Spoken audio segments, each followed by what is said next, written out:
Welcome everybody. This is Marten Rabarts, Director of Whanau Marama, New Zealand International Film Festival. We are live tonight following this online premiere of Instinct by director Halina Reijn, and we are so incredibly lucky to have not just Halina. Joining her is Carice van Houten, who is one of the co-creators of the film and also the lead actress. So you'll know her from the film many of you just watched, or some of you may have seen it at the Wellington Film Society screening here at the beautiful Embassy Theatre. So Carice, Halina, welcome. Thank you. Good to see you. So happy to see you, actually. When I was thinking like I'm going to be talking to you tonight, I was starting to feel a little homesick for Amsterdam. Yes. And for you guys, it's so really happy that you could join us. Thank you both so much. Thank you for having us. This was a film that I was involved in world premiering this film in my former job in the Netherlands, in Locarno Film Festival last year, where it won the Variety Piazza Grande Award. Yay. Yay. And then went on to Toronto, and then it also was the Dutch foreign language international film contender for the Oscars. So both of you have had quite a year with this particular film.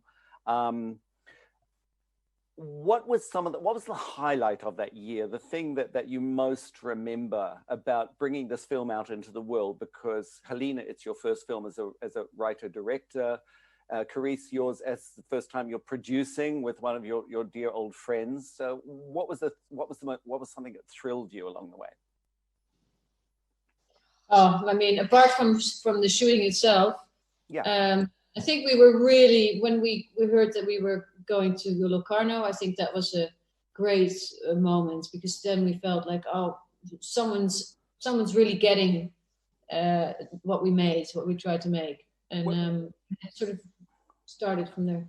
Was there some doubt that people might not get it? Because we all know, and many people who are listening now have watched it, that it's a really complex film. But did you have doubts along the way that maybe people wouldn't get it?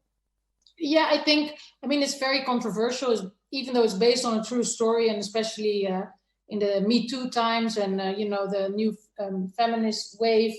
I think because Carice and I want to explore, female behavior and female-driven stories in all its complexity, and not just polarize this whole discussion and just portraying strong women. So I think this film is very provocative, and sometimes people, couldn't watch it or thought, it didn't resonate with them at all. So we were very anxious, like, is anyone going to understand what we're trying to say? And then these women of Locarno, as you know, because you were so involved and you played a big part in that whole process, they called us and they were like, and they not only invited us to the festival, but also gave us a huge sort of stage in the Grande Piazza, which is like the mainstream, bigger, audience films. Absolutely, and I thought that was a statement. Yeah. Yeah, I really love that Locarno considered your film mainstream, like an audience film, because, even we who know and love it, understand that it might be confronting, it might be difficult. And I'm sure that there will be people who are, have questions about it as well, as you know. I've got a question though. What made you choose this kind of material as your first film? Because you formed a company called Man Up together. Carice, you were working at the time on Game of Thrones, so you're really busy on, the world's biggest television series.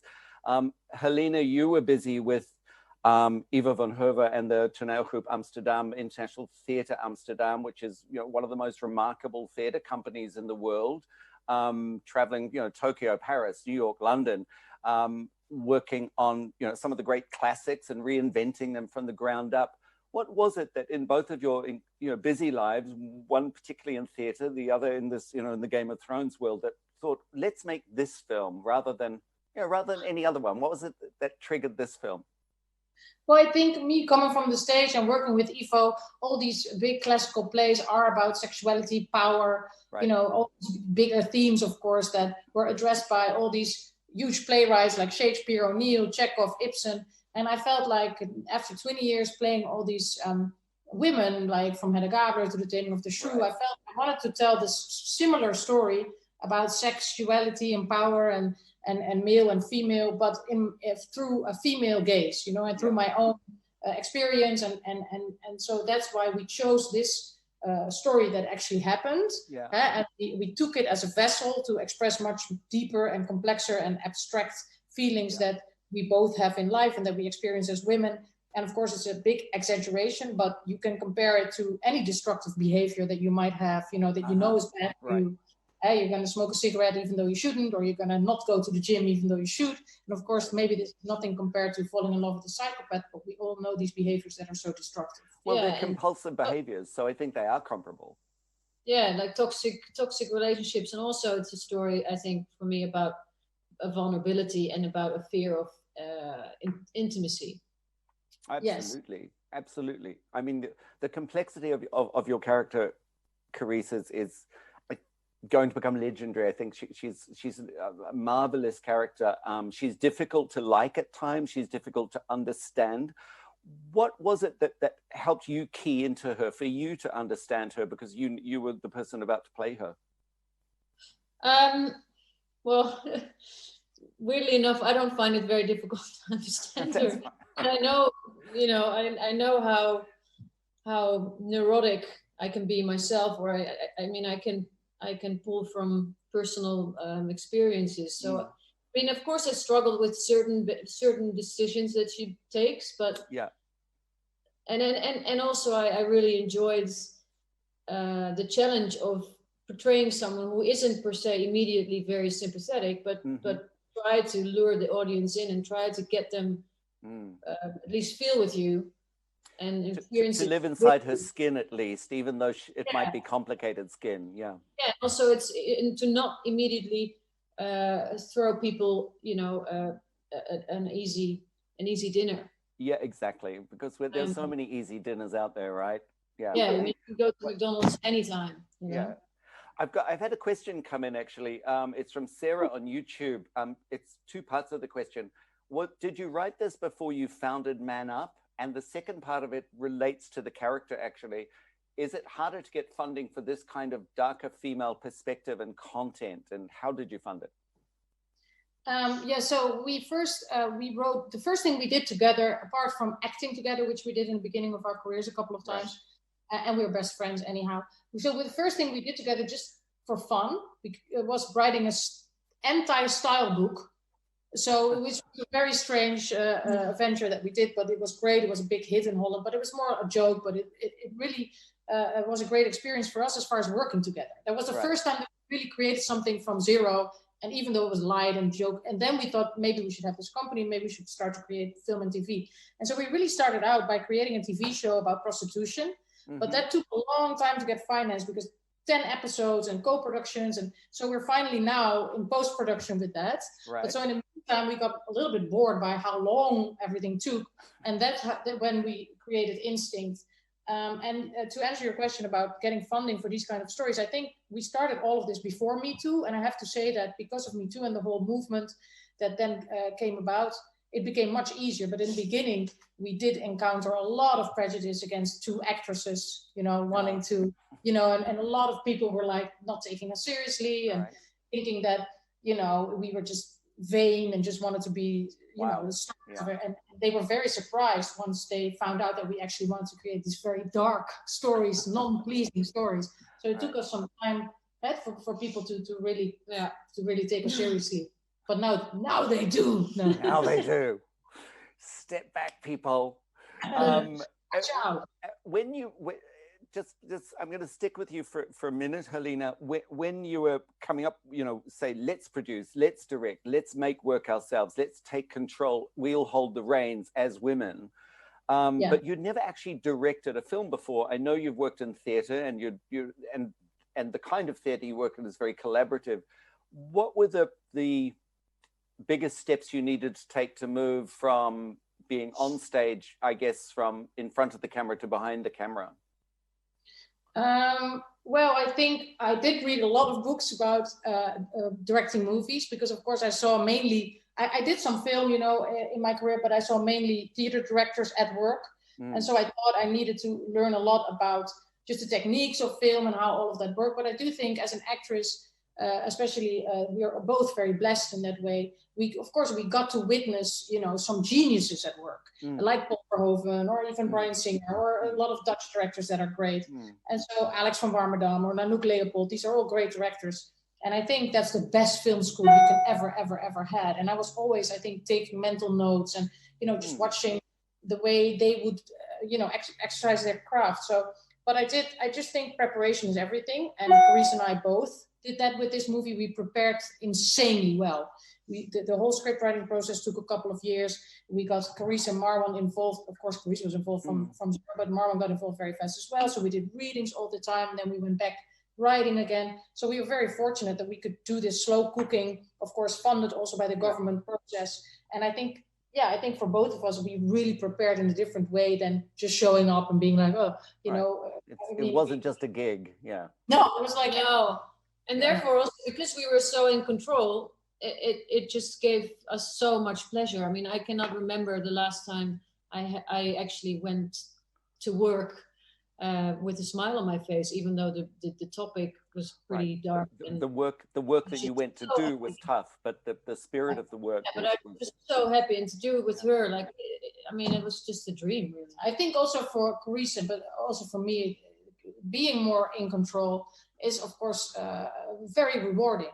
I mean, we both are, for a lot of directors, we were the muse, we were this particular female muse kind of person. And that is great. And you learn everything, but it also, at a certain point, you become almost aggressive because it's a rebel. Yeah, you become a rebel, and then you become bored, and it seems you become spoiled. And so we were so hungry for this. Yeah.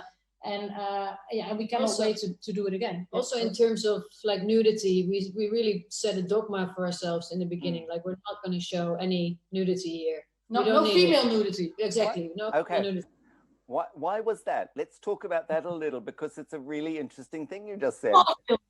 No, because I think both of us in different ways, because I worked with Eva on stage and she in Game of Thrones and all their other experience, but also almost every movie we were in, we were naked. It was part of, it seemed to be completely like, of course you're going to be naked. You didn't even question it. We didn't even think, we were like, that's apparently that comes with the job. And then, of course, after Me Too, when a lot of people woke up, we as well, we started to look at it in a different way. We're not against it at all. We think it's part of art. It's beautiful. But for us, if we create something, especially this is about sex. This is about, sexuality and power. So we didn't want to objectify women in that way. We want to objectify men. So we took Marwan and we tried to objectify him in this film. I hope you enjoy this. Namaste to that. And so we said no nipples, no pubic hair, female, none of that. And then we said no more.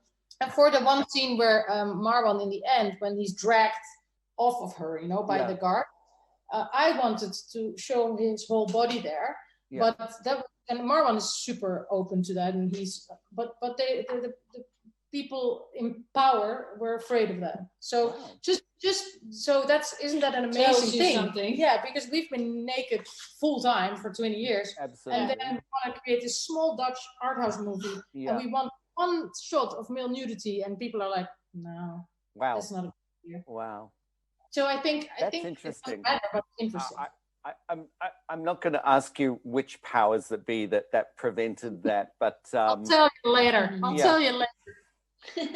I mean, speaking of Marwan, I mean, his character is it's like an equally complex character to balance the complexity of Carice's character. I've had a question that came in from our Facebook live feed. Nicola, should we feel sorry for him is the question. Well, it's a really good question, by the way. I think so. In my mind, they're both broken. They're both they are much more similar than we think. Although she's on one side of the fence and he's on the other side, they are much more alike. They have similar backgrounds as far as abuse. For every audience member, they can make up themselves, but for me, and so I think they are very similar. So of course, we are playing even with that sentiment in the audience or in the viewer. Where you are going to feel sorry for him. Like the direction we gave him a lot was just make it very believable, act very small. Don't be Jack Nicholson in The Shining or whatever psychopath comes to mind. Don't go into that archetype. Be almost this lost boy, because that is much more dangerous. It's much more manipulative. It is much more real. More frightening. Much more frightening, and much more how real narcissists or real psychopaths behave in real life. They don't come at you like because if they would. It would be easy, it's why is it so seductive? Because they're not like they're not like that. No, so. His performance is extraordinary in as the balance, because there are just moments where you catch yourself going like, I kind of get it. Yeah, exactly. You want to seduce the audience as well. The audience should also become confused and see how attractive that badness and the danger, because he has that also as a real man. He's very masculine. He has, he doesn't have to act all of that. He can just sit there and there's already an energy in the room. We use that in this film. Carice, you're so raw in this film and so many scenes. You gave everything I can imagine that there was. You brought everything to the moment of the film, but also some of the more complex scenes. But I mean, there are the obvious ones, which I think we know what they are. But there's one of my particular favorite scenes where there's a real complexity that is also beautiful and puzzling. It's the scene in the dunes where she follows, where she's walking into the dunes, and it's kind of at that moment surrendering somehow. And the intimacy of the moment with his urine, it's like, was there, for me, that's a particularly complex scene to play, because it doesn't have the obviousness of something that's very physical that's happening between them. It's an emotional intimacy that's happening. Was there a particular moment in the film that you recall like that was the thing that you think, okay, this is the day I'm going to do that? First, I mean, always the first day is like that. I mean, it's always where you feel like this is your first day of school, and I have to sort of make my new friends and sort of be, you're sort of not really yourself. Anyway, I hate first days of shooting, because I basically wanted to have any other job than to be an actress, and also I wanted to impress her. I just wanted to not leave her alone. I just thought I need to man up, and it was a tricky scene, because it was the scene where she's in the isolation cell in the very beginning. Yeah, the opening scene.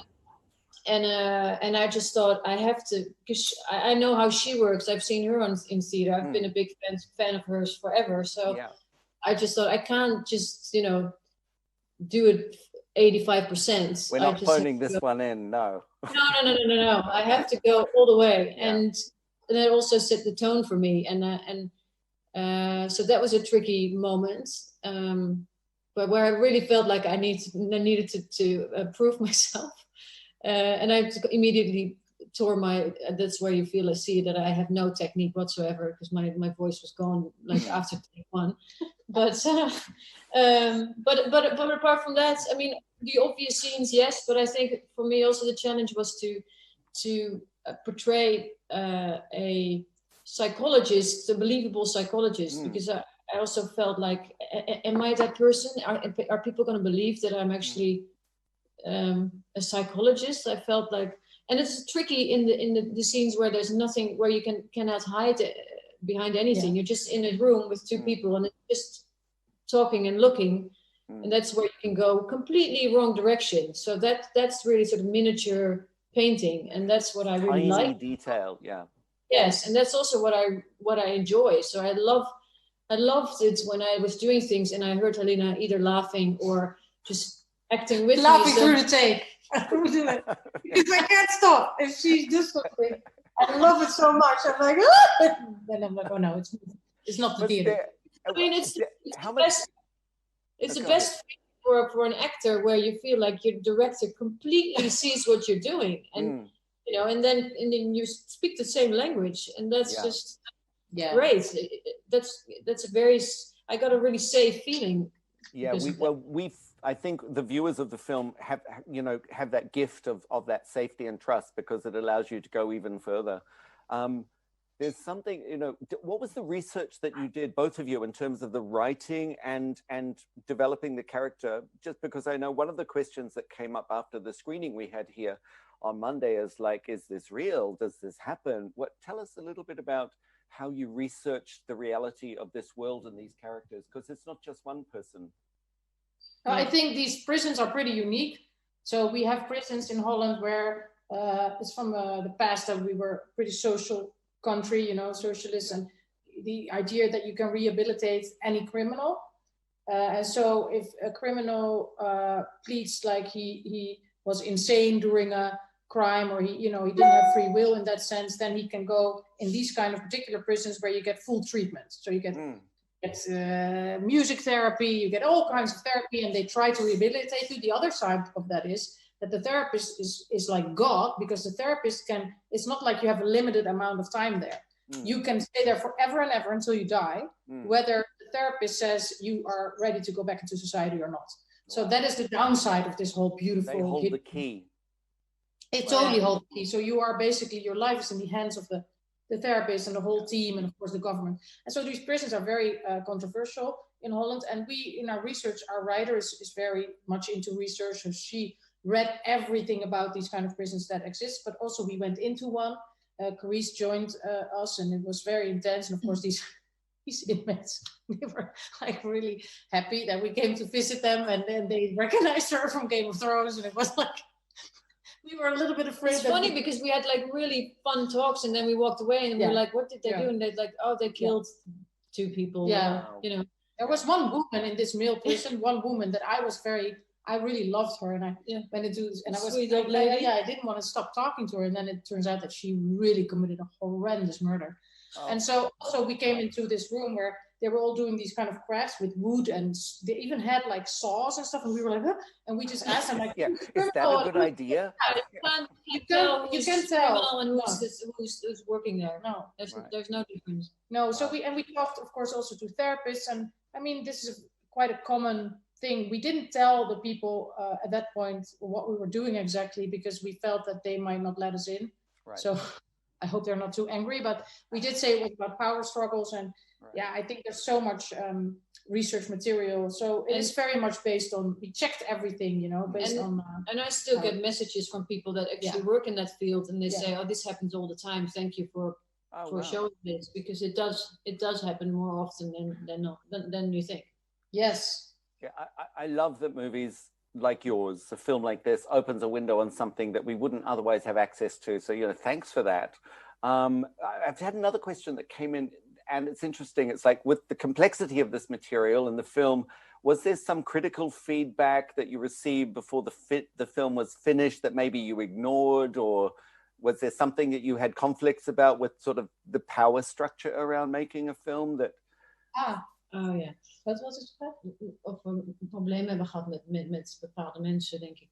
So in create, you mean in like the process of getting it? Something, some advice you were given that you didn't like the sound of and just ignored it.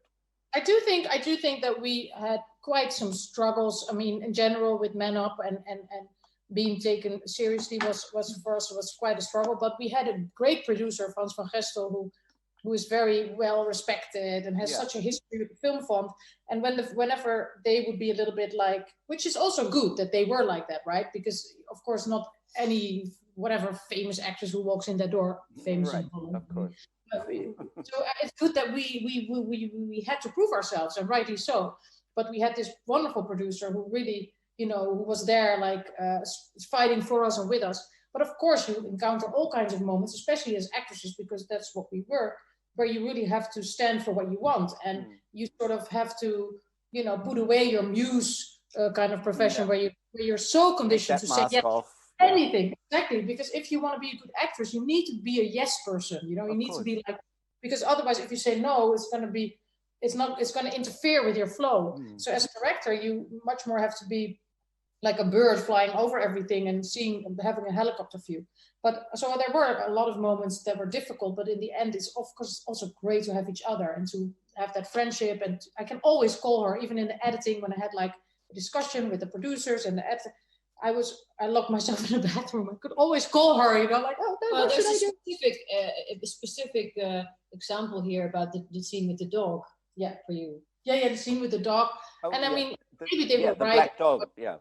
Everybody wanted to get that scene out of the film, and even though they might be right, even though they might have been right, I still wanted the dog to be there, because for me it's such an intuitive moment. It's a moment where I think love, you know, her sort of normalcy disappears and she becomes completely obsessed, and obsession for me is psychosis. So that's when you start to see things that aren't there. But of course I understand the criticism, but at that point I locked myself up in the bathroom. I was like, oh, they want me to get rid of the dog. And this is really like, you have to get rid of the dog. And then I was like, no, I'm not gonna get rid of the dog. And that was because she supported me. Right. I'm gonna move a little. So you know, having her by my side is just, that's the most important gift ever.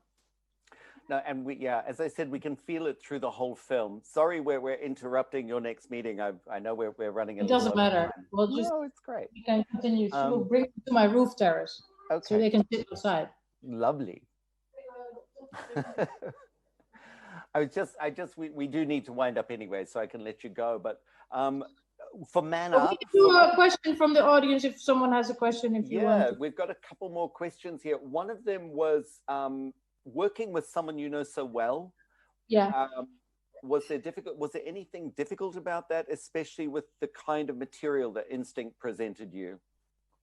Yeah, because what is difficult about working with, because both of them are really dear friends of mine, Marwan and Carice. So what was for me the most difficult moment in that was the first day of casting. So Carice and I were there, and we had to go to the casting agency to find the other roles, right? So she was there to do the scenes with the possible younger actors or whatever actors. Yeah. And that was the weirdest moment, because that was the first time I actually had to direct her as well, right? Right. And I remember we just laughed for, I think, 20 minutes, just laughed, like with the two of us. Because we were like, okay, so now I'm going to play the director and you're going to play the actress. And then after we really started, the casting person walked in and the actress walked in. It was total surrender. Right, we got that out of our systems, yeah. Yeah, exactly. But it was so weird. It was such a weird moment. And I really have to say, like she just told you, her first shooting day, she surrendered to me completely. And of course, that is, I get almost emotional talking about it. That is the most beautiful present she will ever give me. Yeah. Well, I know that both of you have surrendered to other directors, so it's beautiful that you can now give that gift to each other. And I know, and it feels precious. So empowering. Yes, yeah. And also, I think if you ask us what is the most beautiful part of this whole journey, I think just the fact that we were in Toronto. Well, you were there every step of the way, Martin. We went to Toronto. All over the world, people reacted to this film, sometimes very angry, sometimes very emotional, but never indifferent. Yeah. You know, it always touched people's hearts. And I don't think that is that we did that. We did that. This is something that is a whole group, of course, a whole team, blah, blah, blah. And also the timing is right. And I think that is what we want to do. We want to touch people. We want to give them comfort, and we want to provoke thought, you know? Well, you've done that. And just to wind up, now that Carice is back, and I'll let you go on to your next meeting, just tell us about the thing that's exciting you both most, you know, the thing that Man Up and the two of you are planning to work on next. Something, you don't have to give us the detail or even the title of the project, just something that thrills you about the next project you're working on. Well, we're working on, there's no secret, on a book. It's called The High Nest. It's about two sisters, Jewish sisters in World War II, who also joined the resistance. It's a beautiful story and very contemporary in our eyes. Yeah. So we're going to work on that together, and we have multiple new ideas. And yeah, it's a matter of how we're going to logistically work it out. Yes, right. But it's very exciting, everything that's in the pipeline. But I would also love, even talking about Instinct today with all of you, I think my motivation to do another movie with her that's contemporary, that's small, you know, where we can move fast, where, you know, we can work around COVID rules. I mean, that would be a dream for me as well. So I hope we can do that soon. Yeah. I can't wait to see it. I can't wait for you both to make a new movie together. And, you know, this is the time where resistance is really necessary. So the contemporary resistance story, I think, is super cool. But if you manage to make something really tight, soon, fast, let's get you out here as soon as possible. In Oh, yes, please. Yes, please. And thank you so much for having us, Martin. Yeah. And you've meant everything for us, for our company, for the movie. We owe everything to you. So thank you so much for that. No, you're too kind, but it's just lovely that you're here to talk with us. And thank you so much again for the beautiful film. Thank you. Thank everybody for watching and taking the time. Thank Bye. you. Bye.